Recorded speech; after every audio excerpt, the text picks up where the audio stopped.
welcome to this utilization guide of the ManagedMethods platform. In this guide, you'll find some different ways to start creating a workflow of what to do when you come into the platform. To begin with, we'll start off at the summary screen looking at a specific time frame. We'll go ahead and choose a time frame from the drop down in the right hand corner. I will choose 24 hours. The summary screen provides a good overview of what has happened within your domain. On the summary screen, investigating risks that have been found in the last 24 hours or week is a good starting place. Setting up policies to give you alerts about risks can be helpful. Not every risk may be something you want to set up a specific policy for. Sometimes you may instead examine the risks as necessary. If you're a more policy-focused user, the Policy Violations tab may be a great place to start. The top risks found in the timeframe filter will be displayed. Each of the risks in the timeframe will include where those risks exist. Risks in files will have a page icon. Risks in email will have an envelope icon. And risks in Google Chat and Google Classroom announcements will be displayed too. Clicking into any of the specific risks will take you over to that information. Now that we're on the Risk tab, you can begin to investigate some different areas of risk. Unless a risk is ignored, marked as false positive, quarantined, or deleted, it will remain in the Risk tab. For false positives that are not one of our machine learning models, ignoring is the best option. Be aware that no risk scan is perfect and you may run into a few false positives. If you need help tuning a risk, have specific questions, or run into any false positive heavy risks, let us know and we're always happy to help. It is good to investigate the risks listed or alert the relevant parties who may handle a specific area of risk.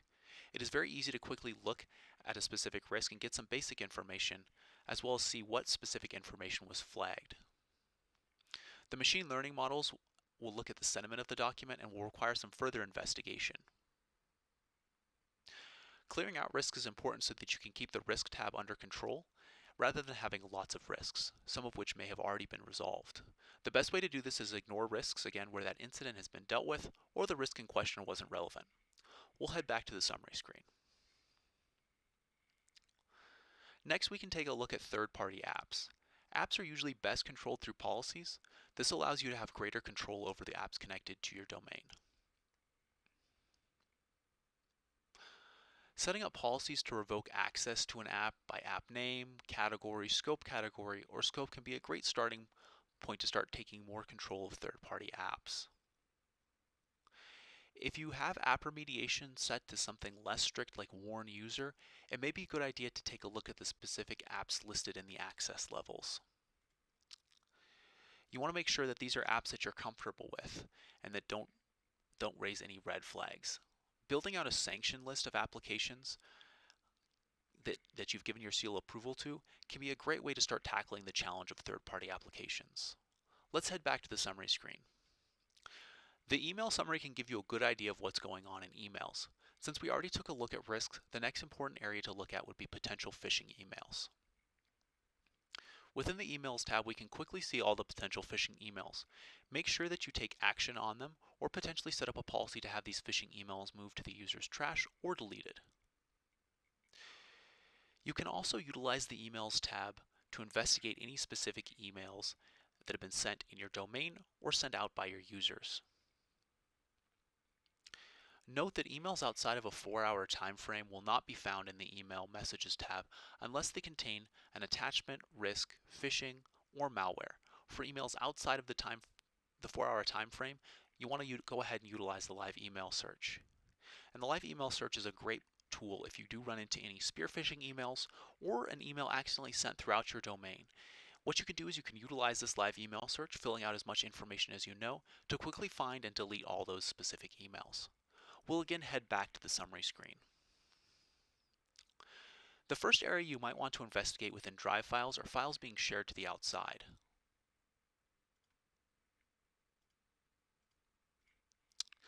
Files shared to the outside can be a problem, especially if the file contains risk. Make sure you also investigate outside of the 24-hour time frame so you don't miss anything. You can also look to make sure that the files of a specific user are being shared correctly. It's important for administrators or other users whose files might have sensitive information for you to double check and make sure their files are being shared correctly. You can also search for specific file types, such as audio, video, which will allow you to make sure that you don't have any potentially copyrighted content such as movies or music. And it's a good idea to go ahead and investigate that while you're in the Drive Files tab. Note that the Drive Files tab will show you all the files modified or changed or with sharing permissions changed in the last 30 days. Files that contain risk or malware will remain until some kind of action happens with those specific files. If you're looking for older files, the live file search can help you. Just fill in as much information as you know about the specific file, and you can also mass delete the files if necessary. Now moving back to the summary screen, I will briefly cover shared drives. Shared drives are probably going to be more situational when you investigate them. They will be scanned for risks as well as malware if you have that feature. The shared drive tab is a great place if you need to find a specific shared drive or shared drive file. Next, let's talk about malware. The malware tab is a place to investigate if you do run into any active malware. With malware, by default, there's a malware policy in place which will alert you if any malware is detected. The policy can be configured to change the remediation, to automatically quarantine, delete, or warn the users about malware. If you do have malware, you'll want to look at the scan result to see if it was malicious or suspicious. Both should be treated carefully, but malicious has an extremely high likelihood of being malware. Make sure you download the report as to see why the specific drive file, shared drive file, or email attachment was categorized as malware. This can be helpful in determining if the content was malware or not. If you think it was malware, then you can go ahead and take action on the specific file, email attachment, or drive file by quarantining it or deleting it. Next, let's talk about user login activity. The geolocation login map is an area to investigate on a regular basis. By default, the platform has the United States as an approved country and the rest of the world is unapproved. The pins are divided by colors indicating approved logins in the United States with green, suspicious approved logins with this yellow pin, unapproved logins outside the United States in gray, and suspicious unapproved logins in red.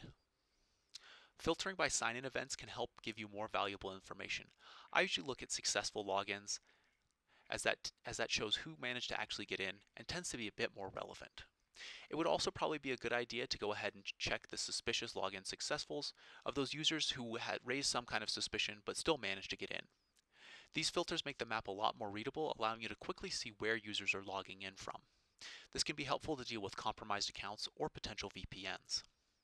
Any of the pins on the map are clickable and will take you over to the specific user that logged in from that location within the Accounts tab. The Login Analyzer will further allow you to investigate specific login activity and allow you to specifically dive in and grab a specific user in question that you may not be completely convinced that their login history looks good. And some things to pay close attention to are logins outside the United States or impossible travel time.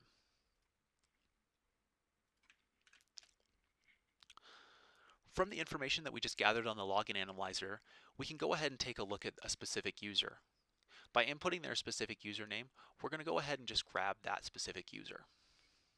The login information of the user will be displayed at the bottom of the page here, and we can further dive into that one user if we wanted to. One of the things we can do is see if this user was part of any publicly known about data breaches by using a one-time lookup with Have I Been Pwned.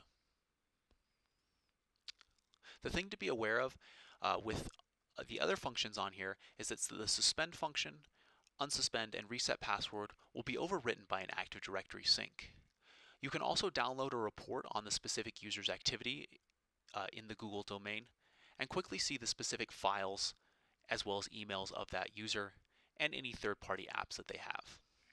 Lastly, we're going to go ahead and talk about the Policy Violations tab. The power of the platform will be policies, and looking at the Policy Violations tab will tell you what policies have been violated.